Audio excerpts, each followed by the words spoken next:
Hey, what's up people, welcome back to another video. So in this video I'll show you how to find your database hostname in Cpanel. So if you're watching this video for the first time, don't forget to give a like and subscribe. Let's get started. Just log into your Cpanel. Let me log into my Cpanel here and navigate to files and open file manager, and under file manager go to public_html.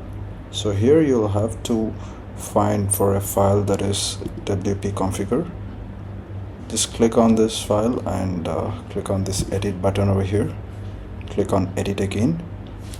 Now here you will find the database name and the database username, the password, and also the database host name. You can see the database host name for this site is localhost. So that's it. Thank you so much for watching. I'll see you in the next one. Bye bye.